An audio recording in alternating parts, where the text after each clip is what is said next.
Twitch, Instagram. What's popping, people?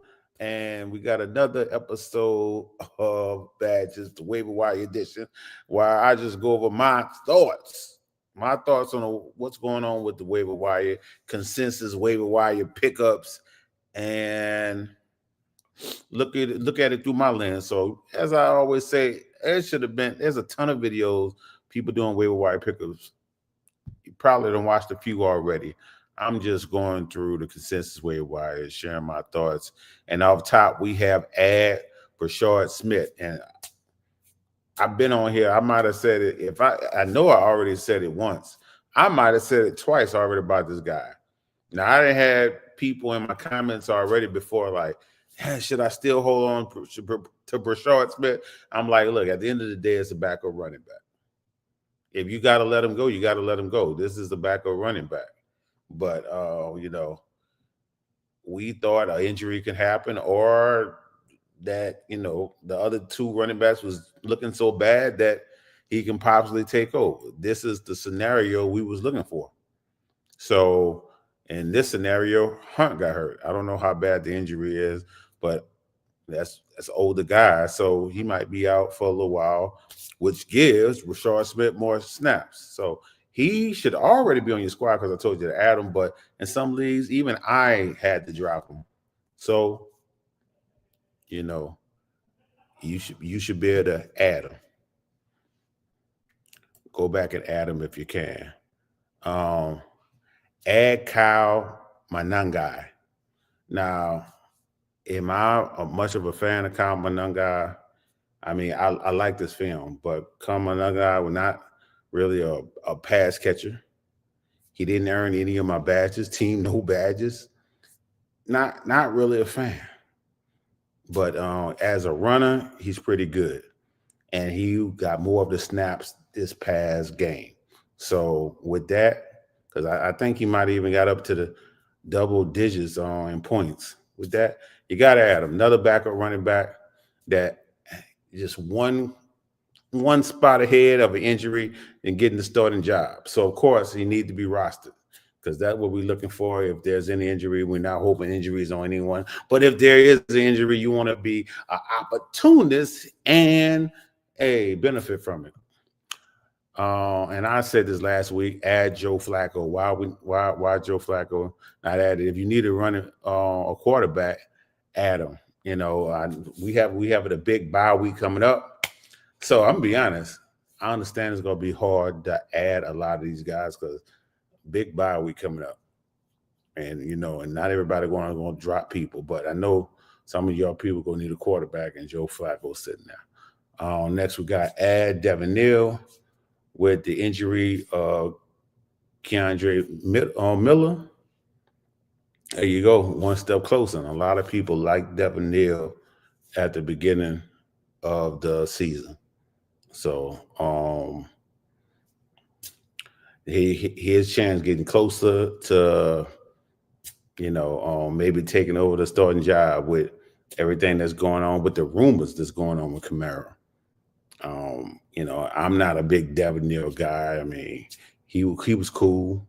He did earn a badge, but as far as the athleticism, it's not crazy, but decent all around back.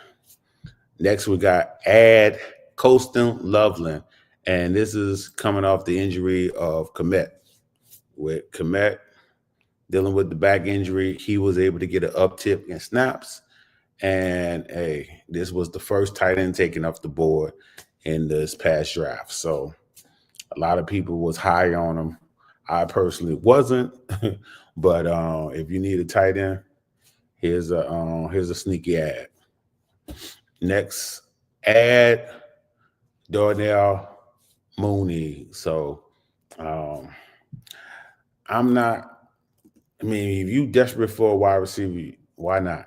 I'm not big on a Darnell Mooney fan, and I've been hearing add Darnell Mooney maybe since week 1. I haven't touched him, but if you desperate, why not? If you on the way, why put him on your bench? I mean, is everyone on your team better than him?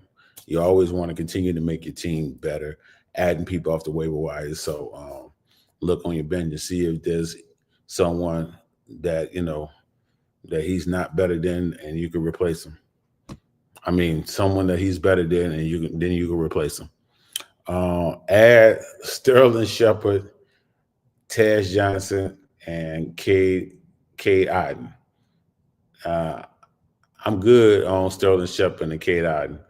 I do like Taz Johnson, and I started him this week and was able to get some points from him. Thank goodness. Thank you for that touchdown he caught. Because Taz Johnson did earn once upon a time he earned my must-see TV badge. I think it was in 22. I was high on him at one point, and I told y'all I added him before. I think a lot of these guys went on the list last week.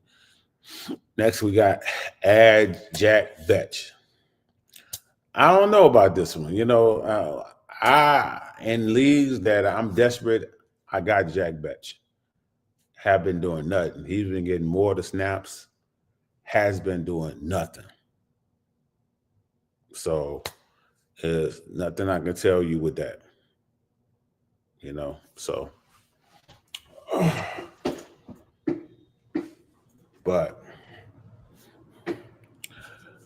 but I think he's good. I did drop a rookie profile on. If I dropped a rookie profile on a guy before the season, I'll let you know.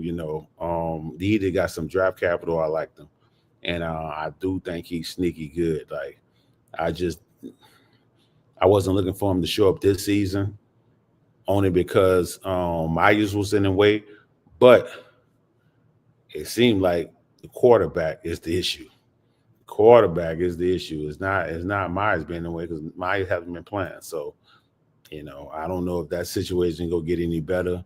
But if you're hella desperate, like I am in like my 16-man league, the triple FL league, then you got to go for what you know.